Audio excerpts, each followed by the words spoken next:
नमस्कार बंधुरा केमन आছেন चलুন আজকে বানিয়ে নিচ্ছি পাঁচ মিশানো তরকারি।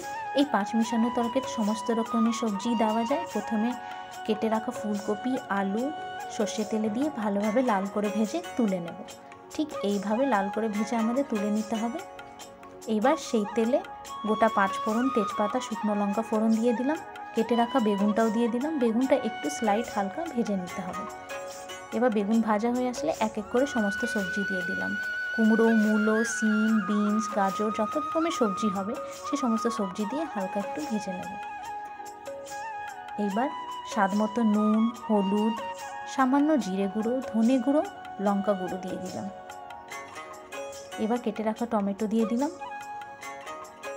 এবার ভেজে রাখা ফুলকপি আলুটাও দিয়ে দিলাম। স্বাদ মতন লঙ্কা আদা বাটা দিয়ে ভালোভাবে একটু নাড়াচাড়া করে নেব। এইবার 5 মিনিটের জন্য লো ফ্লেমে এই সবজি ঢেকে ছেড়ে দিতে হবে। 5 মিনিট পরে দেখে নিচ্ছি এই সবজি নিজস্ব জল ছেড়ে দেবে। এক্সট্রা জলে দরকার পড়ে না। বেশ ভালোভাবে একটু কষিয়ে সজনে ডাঁটা কড়াইশুঁটিও দিয়ে দিলাম।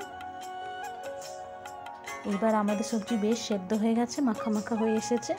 এইবার সামান্য একটু মিষ্টি দেব। এই 5 মিনিট তরকারিতে একটু মিষ্টি দরকার পড়ে। এবার ধনে পাতা দিয়ে দিলাম। বেশ ভালোভাবে শুকনো শুকনো হয়ে আসলে ভাজা মশলা দিয়ে দিলাম। এইবার আমাদের এই পাঁচ মিশানো তরকারি একেবারে রেডি। ভাতের সাথে মুগের ডাল আর এই পাঁচ মিশানো তরকারি খেতে খুব ভালো লাগে।